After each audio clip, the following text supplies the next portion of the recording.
r/PettyRevenge. For all your stories of small victories over those who've wronged you. We saved the best story for last. So keep watching until the end. Finding out I got the job my arrogant family friend, who told me I was stupid, got rejected from. I have a close family friend who I grew up alongside. We had an intense rivalry when we were kids, and he loved to make fun of me. One of his favorite insults was to call me stupid, and make me feel super incompetent. I remember a particular gathering when I was in year 7 when I jokingly confessed that I messed up a math test. He then spent the rest of the evening telling everyone at this gathering that he was a straight A student and that I, verbatim, was a failure. He made digs about me being an idiot routinely for years, and at one point it genuinely affected my self-esteem. Anyway, our families grew apart, I got older and stopped seeing him for several years. Last week though, I went to his sister's wedding and our families were talking. His mother mentioned that he applied for clerkships at the top-tier law firms in our city, we're both law students by the way, and he was rejected by them all.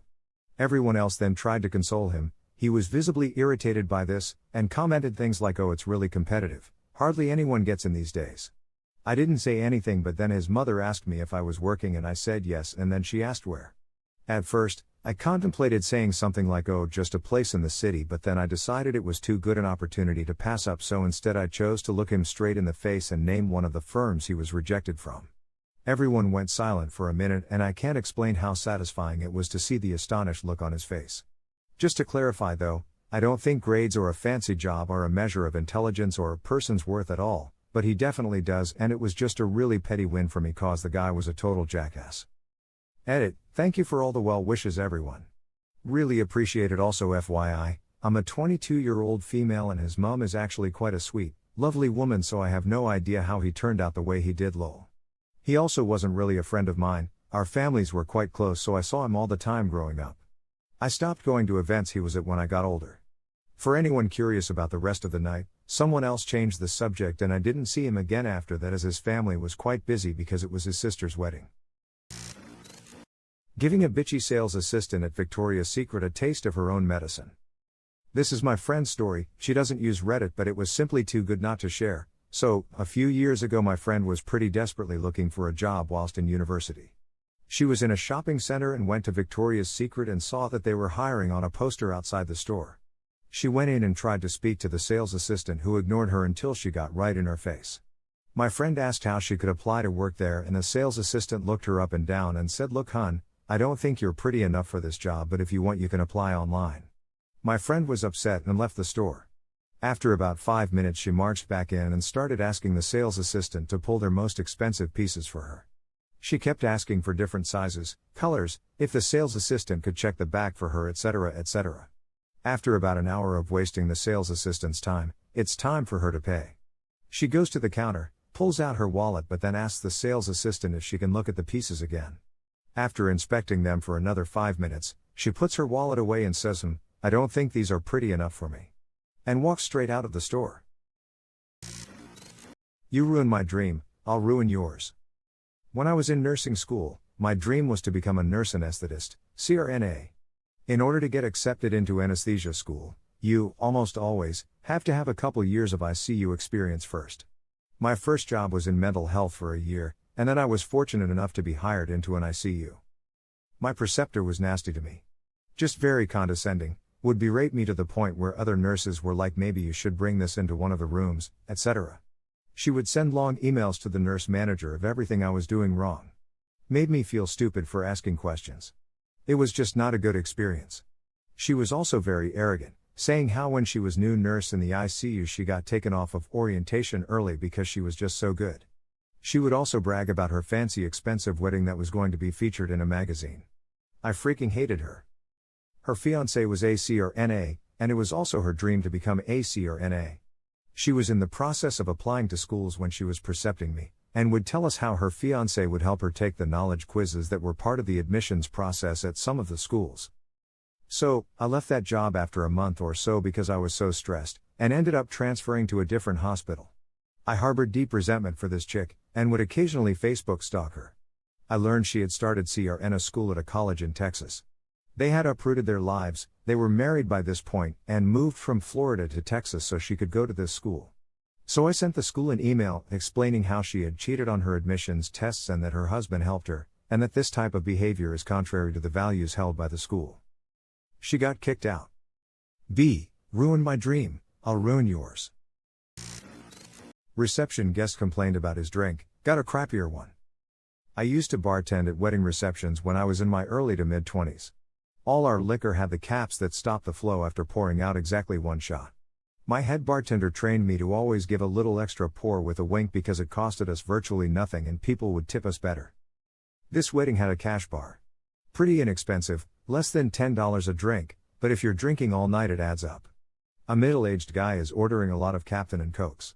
Every time he comes back I take his glass, dump it, fill it with fresh ice and Coke, and give it a little extra pour of rum. I probably served him 5 to 6 drinks in the first couple of hours.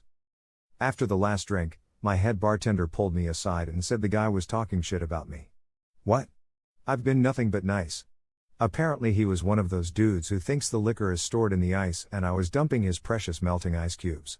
Never mind the generous pour. So when he comes back, I start making his drink right away. I don't dump the ice, I pour the Coke, and I pour exactly 1 shot of rum. He looks at me and says condescendingly, "Can I get some rum with that Coke?" I look him dead in the eye and say, "I'm sure there's plenty in your ice, sir." Dude looked crestfallen. Didn't complain about me the rest of the night though. Phone charger revenge. My partner is amazing but we are opposites. He's a little messy and unorganized and I'm more of planner and much neater. He was racing around the night before a flight for work.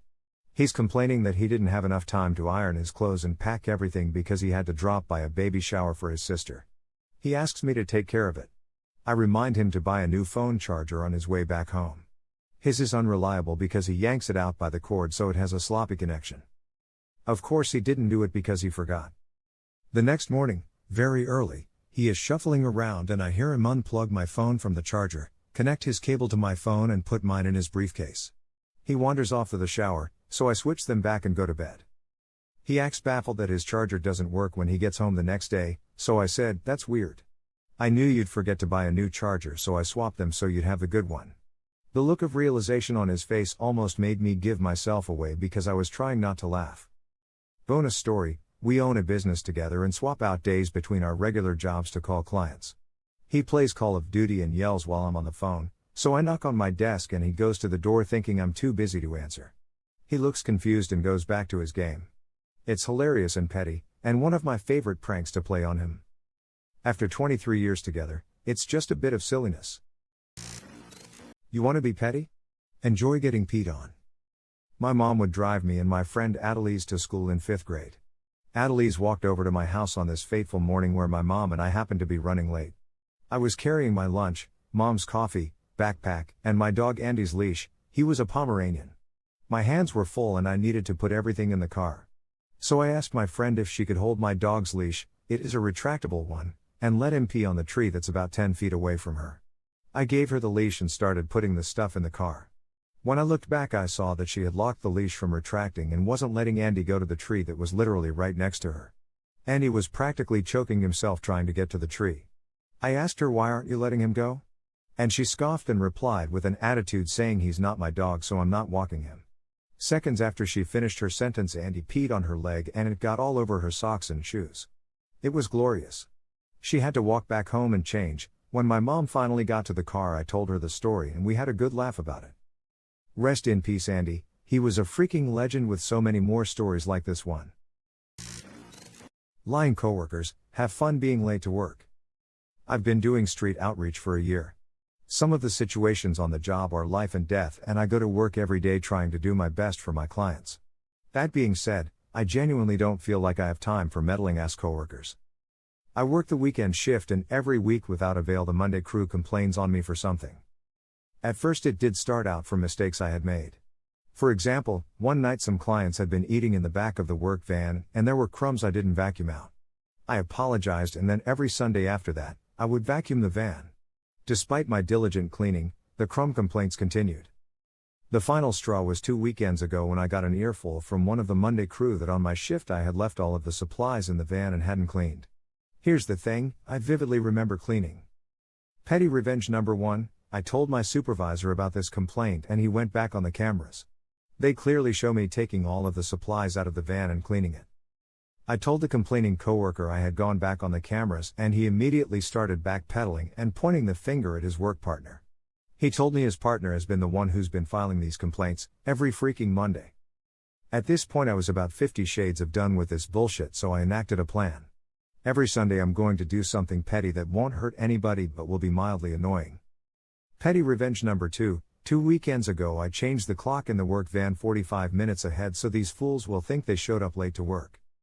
Petty revenge number 3. Every Sunday I make sure to adjust the driver and passenger seats all the way forward, so that they gotta pull them back before they can get in at the start of their shift. I'm trying to think of some more stuff to do. But the moral of the story is, if you complain about crap that isn't happening, I will give you something to complain about. Lying coworkers, the finale. A couple of weeks ago, I made a post about some coworkers who were filing false complaints on me. Here is the update. I needed to preface one thing before I begin due to comments on my first post. Management is aware of the false complaint situation, to the point where I have not got hauled in for these complaints. I'm pretty sure even the manager is sick of hearing about it. We work at a company where you legitimately cannot get fired unless you do something deeply immoral or illegal. This has become a boy who cries wolf situation. That being said, here's the recap. I have two 50-year-old male coworkers who have been filing false complaints on me about the cleanliness of our work van. I work the Sunday shift and they are the Monday crew. I frequently get lectures from them, they undermine all of my decisions and talk crap about me behind my back. It's overall just a crappy situation. In the spirit of petty revenge, I have been doing something that is mildly annoying but that won't hurt anybody, at the end of my Sunday shift. I have had 3 Sundays of fuckery. Here's what has been done. 1. The first Sunday, I switched the van to Bluetooth setting, then cranked the volume. When they went back to the regular radio at the start of their shift, they got blasted with music. 2. I took a break the second Sunday. Scheming is pretty exhausting. 3. Yesterday, I switched the presents around on the radio. One of the Monday crew guys only listens to one radio station, which is on the 3 preset. I took his radio station off the 3 preset and replaced it with the Christian rock channel. Additionally, I've been taking pictures of the van at the end of every shift so I have proof it's been cleaned. After I called them out for their bullshit once, I feel strong enough to stand up for myself in the workplace now. Most importantly, I know that I do my job well. I have a good relationship with all of my clients and I try to do the best I can in helping people. I actually ended up bonding with one of the Monday crew and he wants us to go out for drinks sometime with the other coworkers. That being said, my scheming days are over for now. Thanks for coming along on this ride with me.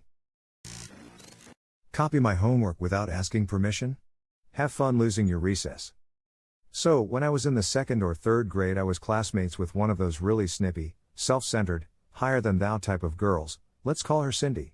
Now, I can't attest for what she's like today since I left that school in the 7th grade, but back then we really didn't get along, mostly because I was the shy, socially awkward autistic kid and she would generally just be mean or dismissive to me whenever I tried to talk to her. I wouldn't say she picked on me or anything like that, but we just had a mutual understanding that we didn't like each other and we usually left it at that. But the one thing that irked me, and which led to this petty revenge, was when I started noticing that she would copy my homework. Now, I was the type of kid who would do my homework in class after I finished whatever task the teacher had given us to do. This was partially because, as I mentioned, I was that autistic kid who didn't have many friends and who didn't do well talking to or playing with the other kids once my work was done, and also partially because my parents were very strict when it came to our studies, so I was just generally better off finishing my homework as soon as possible. Cindy, at some point, had noticed that I do my homework in class and she began copying off me. How do I know she was doing this? Because she was sitting right behind me in class and would lean all the way over her desk and even over my shoulder, very obviously looking at what I'd written down each time I finished another problem I was working on. This was math at the time. This pissed me off immensely, but I never was the confrontational type. So it was at that point in my life I discovered that I had a very cold, petty and vindictive side to me. The revenge itself wasn't all that complicated, really. I simply intentionally filled in all my answers wrong on my homework sheet in class the day I noticed her copying me, using a formula that would be easy for me to decipher when I get home so that I wouldn't have to redo the whole paper. Think something like, each answer was exactly 1 less than the correct answer, 2 instead of 3, 8 instead of 9, etc. When I got home that day, I was very proud of myself, Smiling as I fixed up my homework sheet and proudly telling my mom what I had done, she was mildly impressed. What I couldn't have planned for, however, was the aftermath. See, our teacher would gather up our homework sheets early at the beginning of class, mark them and then hand them back to us by the end of class. I watched with barely suppressed anticipation when the teacher handed us back our homework, hoping beyond all hopes that Cindy hadn't double-checked the math she copied, or that her parents had checked etc. etc. My fellow Reddit users, it was beautiful. Not only had she not double-checked her work, but when she noticed her glorious mark of 0, she started screeching and crying and yelling the way only little kids can. She cried, she ranted, she looked at my homework sheet and noticed I'd gotten a different mark than she did, and then she screeched and ranted some more. At some point during her tantrum, she had yelled at the teacher that it was unfair that she got a 0 and I didn't when we did the same work. It didn't take long for the teacher to figure out what was going on. At the end of the day, not only did she get a 0 on that homework, she was also made to stay in during recess to work on her math, and to presumably have a talk about how it's not okay to copy off of other students. The peanut butter and jam sandwich I ate that day as I watched her through our classroom glass door doing math while the other kids played outside was the best damn sandwich I've ever had. TLDR, girl copied off my homework when we were little. I gave her the wrong answers, she got a 0. She threw a tantrum, outed herself for copying, and was made to skip recess. Long game. My mom is 75 and lives in a retirement community subdevelopment. My sister and I know not to cross her, her neighbors not so much. Her house is next to the drive that goes down to the pool and clubhouse area. The lady that lives across the street was a known busybody and used to sit in her picture window watching whoever went to the pool and then going down to interrogate if she didn't recognize them, as well as snoop about neighbors' business and visitors. She also used to gossip about whatever she saw going on at the clubhouse and pool. My mother has a beautiful yard and is known as a gifted gardener. One spring, after growing tired of the constant meddling, she gifted the neighbor a Japanese maple. The neighbor wasn't sure where to plant, so my mother planted it on her lawn, right in the nosy neighbor's line of sight of the pool and clubhouse. Now 5 years later, she can't see any goings down at the pool. Juicebox Revenge. I work at a few comic and anime conventions and my job is basically to chaperone celebrity guests. While most of the guests I work with are lovely and very professional, I occasionally get a male guest who's an entitled, handsy a-hole who thinks I'm an object he can play with all weekend. This never happens with women guests. When I get a guest like this, albeit incredibly rarely, I have an incredibly simple, yet powerful revenge. When they inevitably get thirsty doing panels and signings and ask me for something to drink, I'll bring them a juice box. That's it. A juice box. If they ask for something else, I'll insist that's all we have right now. You'd be surprised at how much you can humiliate an adult man by making him drink a juice box. Watching a grown man sit in front of an audience of adoring fans drinking their silly little juice from their silly little box when just moments ago they were acting like a big deal is a deeply satisfying experience. Petty revenge on former employer. I regularly do something so petty and unhinged that I had to find this sub to explain. More than a decade ago I worked at a health food store while I was in college. It was a relatively low-stress job that paid a low wage. But I enjoyed it. I never knew that the ownership wasn't happy with my performance, they never bothered to speak with me. However, the day before I graduated from school, and with my entire family in town, they went ahead and fired me. No reason. Just said they didn't think I was working out. I was heartbroken, and worst of all, confused. I've mostly forgotten about my time there, except for in the past year. In my professional job now I've received a number of promotions. That's been fun. But it's also come with a huge surge in unwanted salespeople reaching out to me on a daily basis. In my annoyance, I've developed an absolutely crazy habit. I tell the exceptionally irritating salespeople, those who persist after I tell them no, to give me a call to discuss what they're offering, only instead of giving them my number, I give them the number to the health food store that let me go all those years ago. I started doing this at the beginning of 2021, and so far I've given their number out to 94 hungry salespeople, many of whom reported back that they and the health food store were both angry and asked me to grow up, which is fair enough. But for me it kills two birds with one stone, reminding the health food store that fired me for no reason that I'm now a vice president, and also wasting the time of salespeople who literally won't take no for an answer. I know. It's petty as hell. Try to steal my apartment from under me? LOL. Okay, so back in the mid-90s I was a single guy in my late 20s. I was a man-child, I admit. I was working but just enough to pay rent and go drinking every night. I have since gotten married and kids and a house, yada, yada. Anyway, there were these two ladies my age at the bar where I was a regular that just had their roommate move out abruptly. I was looking to move to something cheaper and this place was a unicorn. $350 a month for a 3-bedroom place, close to everything. It wasn't the greatest place, but far from horrible. That's $350 divided 3 ways. Plus, the heat and electric were paid for by the doctor's office below us. I was paying that alone plus utilities, so hell yeah. I moved in. So day one and the ladies have me sign the lease. I knew it was kind of bullshit right away as they had a copy of the lease with the old roommate's name whited out and had me sign. I was never to contact the landlord myself. Seuss? Sure, whatever. Here's $200 for deposit and first month rent. The ladies were a bit quirky. They were lazy. Sure, they were fun and all, but they seemed to think that they owned me. They'd ask me where I have been, who I was dating, why I didn't get in until 6 a.m. I worked swing shift. Lots of little things like being on AOL Instant Messenger, no cells at this point, all night and day, tying up the phone lines, leaving garbage and other crap in the common areas, dirty dishes, etc. I actually didn't really care except they would have the nerve to scold me for leaving out my shoes or coat or whatever in the midst of their mess. I made a point of never leaving my stuff out, but occasionally I would and they would mention it.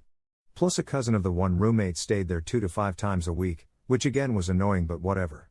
Rent was cheap and I barely saw them. The best part, they would be in passive-aggressive notes, like, hey, please don't leave your shoes out by the couch, I almost tripped on them this morning. There was clutter everywhere and they'd be complaining about my shoes. They'd have weeks worth of dishes everywhere and my shoes were the problem. Okay, whatever. I could write a book about the crazy, but let's move on. It got really bad when I met the person that became my wife.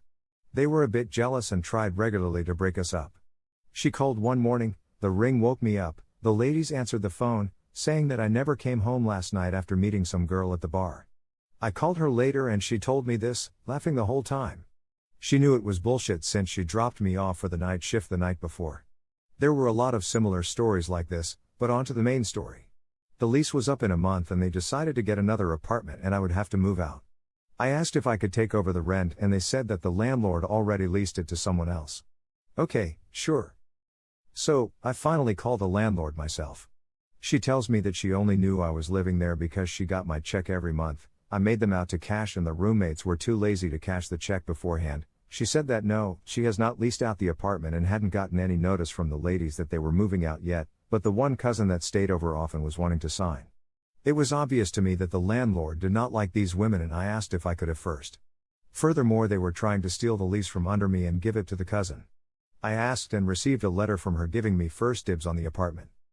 A couple days later I come home from my shift and there's an open mail on the table to me from the landlord with the first dibs letter sitting there. They opened my mail, along with a bitter 3-page note about how could I do this to them, why did I contact the landlord, I am a horrible person, etc. I laughed and read it to my now GF and future wife. She laughed along with me. The next few weeks were cold. One-word answers to questions, no mention of the note or moving out. They did give notice and I promptly signed a real lease with only my name on it and paid 3 months up front just because I could. A few weeks later I came home to find 3 bags of garbage and 2 empty bedrooms. They were gone. I had a 3-bedroom apartment to myself for $350 a month. Oh, the after-hours parties we had. I lived there 2 more years, one as a married man with a kid on the way. We sadly had to get a better place and I had to give up my unicorn apartment, but I'll never forget screwing them over before they could do it to me. Scam me? I'll waste your time and gas money.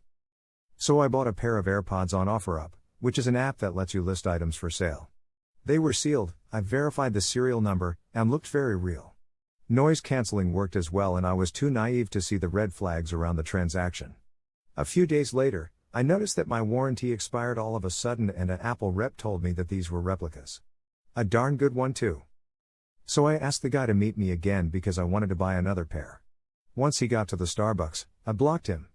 I repeated this multiple times with different accounts. He has probably wasted around the same amount of money and gas and around 10 hours trying to repeat his scam over and over again. Wrong me, and I will wrong you, scum. Petty nighttime revenge on a gross little cat. Ever since my wife became pregnant, our cat has become obsessed with sitting on her. I will be sitting next to my wife on the couch, empty lap covered with a warm blanket, and this a-hole will walk right across my lap to lightly tap on her arm, indicating that she should put her laptop away so he can sit there. This also extends to bedtime, where he will spend most of the night being king of the hill curled up on her belly or hip. He is very comfy and pleased to be there, that there is very little that would convince him to move. Not even, for example, if he has to cough up a hairball. No, he'll just do it where he is. And if my cat is king of the hill, guess who lives in the valley underneath? That's right, me. Specifically, my arm. So that's how last night at 3 a.m. you would find me quietly trying to scrub cat vomit off of my arm and the blanket while also quietly swearing at the cat, who showed no remorse. But I had a trick up my sleeve. See, my wife has a natural instinct that when she senses me roll over in bed, she changes positions as well. Knowing this trick has been useful in the past. For instance, if she's snoring, I can get her to adjust her position and breathe better without even having to wake her up. So I finish cleaning, get back in bed, and wait. Sure enough, within a few minutes, he's back on top of the hill. I wait long enough for him to settle down and get nice and comfy, and when he's all tucked in and happy as can be, the time has come for revenge. I roll. Oh no. A natural disaster has occurred, and an avalanche has thrown the king off of his throne into the valleys below. He climbs back up again and settles down. I roll. Earthquakes. The ground moves beneath him and then the king falls once again. Disaster after disaster befalls the kingdom. Oh, the humanity. Okay, I only did it like 3 times. Was it petty? Yes. Did it delay my own getting back to sleep? Also yes. Was it satisfying? Hell yes. I love my furry little gremlin, but seriously, duck you. 2 can play that game. My new neighbors who are like 40 decided to get drunk and throw themselves a party, till 4 a.m. They played music, kept drunkenly yelling at their Alexa, laughed loudly and were quite excited that they partied till at least 3:30 a.m. as audibly expressed by them multiple times. So, while I couldn't sleep at all from 11 p.m. to 4 a.m. I thought of my revenge. The next morning I woke up at 7. Moved my loudest lawnmower as close as I could to their bedroom window, cranked it up full speed and let it sit there and run for about 30 minutes. Enjoy that hangover, bitch. A little revenge on bullies. A side note is I uploaded this on Quora years ago but thought I will share here too. I used to get bullied in primary school by a girl called Laura and a boy called Joshua. They made every day a misery for me and I had to get my mother involved to let the teachers know. This however made it worse and the teachers didn't believe me due to them thinking Laura and Josh are little angels. The worst thing a teacher could do is not believing a child, and unfortunately this only made things worse. I was 7 at the time and they were 8 and they were bigger, and for my age I was small. Now how I got my own back was when they both made me cried so badly I hid in the toilets. It was break time and after a few minutes I went back into the classroom. I remember that particular day we made pizzas and the day before we made pizza boxes for our pizza. If you're from the UK you might remember a time when making pizza and decorating the pizza box lol. Now the savage thing I did was I looked for Laura and Josh pizza boxes and ripped them apart. I put them in the bin also with their textbooks too. I felt happy when they both started to cry themselves when they came back from playtime, as I felt this accomplishment getting my own back. The best thing was they both didn't know it was me. That small accomplishment made me really happy because even though the teacher didn't believe me I still had my own back. It's how I coped. Every time they did something I would do a small revenge every time. Tailgating and flashing your lights on a farm road? We will stare into your soul. This happened a few years ago when I was graduating. Not that it is important, but for our graduation project, 3 of my friends and I had to visit a special one-of-a-kind of farm for a whole year.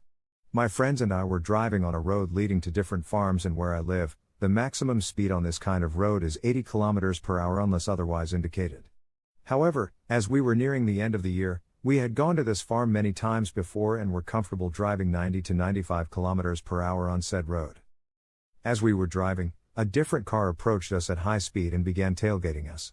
At first we thought that it could be a police officer in a civilian car, but the car was an old, modified BMW, which the police certainly does not use, and the person in it honestly did not look like he was a type to become a police officer.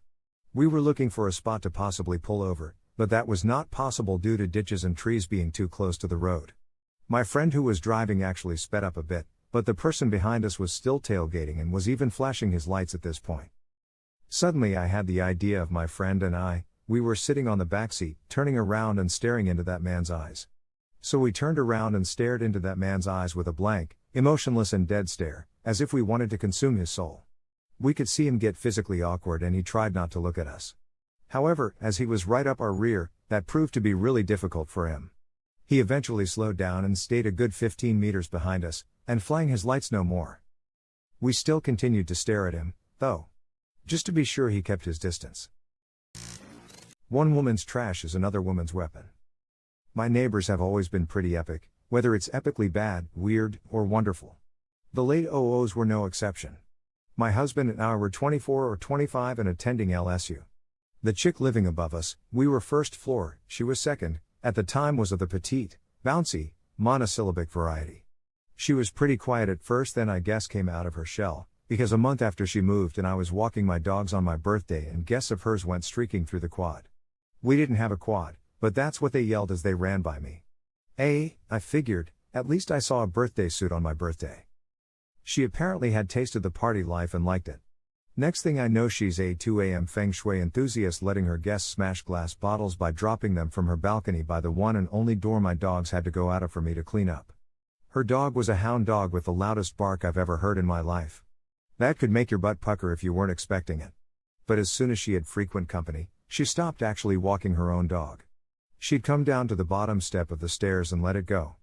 It inevitably would go where it smelt other dogs, my front freaking door. I asked her not to let it pee in our doorway 4 or 5 times. He even peed on a package we'd had delivered. Now, I had 2 dogs, so the constant barking didn't bother me much. The piss and broken glass was infuriating, though. My apartment office was useless and there was no camera to record who was doing it. We faced the river and they were too cheap to spring for a camera for just 6 units. I eventually decided she must be stopped. Knowing her dog generally barks in 30 minutes to 1 hour long stretches, I'd wait until I knew she had gone to sleep, then get out my big stick, stand on the bed, and jab the ceiling in short, rapid knocks. Baskerville would awaken, the yapping start, and the familiar thud-thud-thud of footsteps would send me peacefully off to sleep. After we had to pay a vet bill we had for one of my dogs when she left her oozy trash bag by the bottom of the steps and never actually took it to the trash, I glued change to the bottom step for her to trip over trying to pick up the next time she was drunk. That little dandy worked for months. It was like she only saw the quarters when she was drunk. Eventually, the chick upstairs upped her ante and began to leave her garbage right outside of her door for days at a time on a floor made of wooden slats with about half an inch between them, and that half inch was just wide enough for the oozing rancid filth that marinated by her door all day in the Louisiana swamp-ass heat to drip down and leave aeronautical glue by my door. It even dripped onto my shirt when I went out one day and I had to toss the shirt. There was no salvaging it. So, after this current garbage sat there for 5 entire days, her personal best, it was there so long she added another bag to it, I'd had enough. I walked outside and looked up to see how the bags were positioned, then went inside for my trusty stepladder and ancient samurai sword that was still sharp as all fucknuts from World War II. The OG bag of putrescence was laying 100% on its side so the stankosity was free to drip down to my door for maximum enjoyment, but its ass end was up in the air just waiting to be penetrated. So, I unsheathed my sword, I've always wanted to say that, and carefully stabbed the raised end with neat little slices. A poor guy just coming back from campus came through the apartment gate while I was mid-stab and stared at my short, chubby little self in my bathrobe, boy shorts, Doc Martens, 'cause they make me taller, and tank top perched on a stepladder with a sword raised above my head. He broke off eye contact as soon as his brain processed what he was seeing. Pretty sure at that moment he thought I was insane. That's fair. Luckily we lived right off campus so any huckety-fuckety that went on was flat out ignored. After I finished I took my stuff back inside, then I pulled my chair up to the front door and picked up one of the classics, IT, and waited. An hour and a half later, I heard her door open. There was a few moments of silence, then an ungodly screech, followed by glorious hollering, wait. No, it's leaking everywhere, stop it. Damn it, my new shoes. No, stop. No, wait. You can't put it down, get it downstairs. Get it downstairs. Just get it out of here, my goddamn clothes are ruined. Feet simultaneously hammered down the stairs and across my ceiling toward the bedroom as whoever she was with ran a leaking garbage to the trash and she went back in to get cleaned up. The shower turned on moments later. I had a giant sticky glob of nasty right outside of my door, but that was a price I was willing to pay, and clean up, as long as she didn't leave her garbage outside again. Thank you for watching. Please like and subscribe and share your petty revenge stories in the comments below.